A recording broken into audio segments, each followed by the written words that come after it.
The 14th Amendment to the US Constitution, which was passed after the Civil War, says that no state shall make or enforce any law which shall abridge the privileges or immunities of citizens of the United States, nor shall any state deprive any person of life, liberty, or property without due process of law, nor deny to any person within its jurisdiction the equal protection of the laws. Many people, particularly but not just in the South, continued to discriminate heavily against African Americans. Even those who supported the abolition of slavery didn't necessarily believe in racial equality.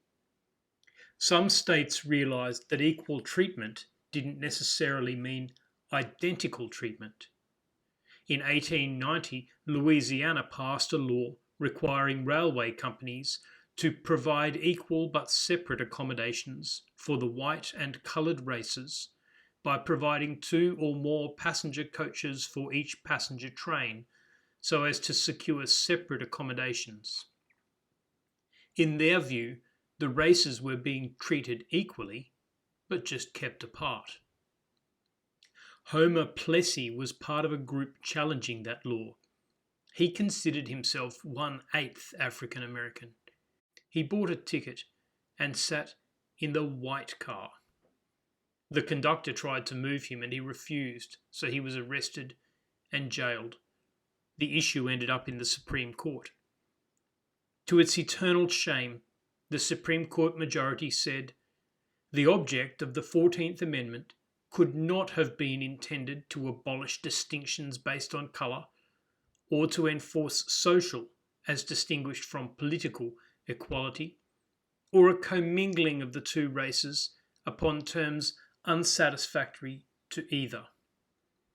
Extraordinarily, they concluded, "We consider the underlying fallacy of the plaintiff's argument to consist in the assumption that the enforced separation of the two races stamps the coloured race with a badge of inferiority. If this be so, it is solely because the coloured race chooses to put that construction upon it." Justice Harlan, who dissented, wrote a judgment still characterised by racial bigotry, but he provided some common sense, ruling, "Everyone knows that the statute in question had its origin in the purpose not so much to exclude white persons from railroad cars occupied by blacks, as to exclude coloured people from coaches occupied by or assigned to white persons." This decision justified Jim Crow laws, which legislatively endorsed discrimination against persons of colour, and which only began to turn around with the civil rights era in the mid-20th century.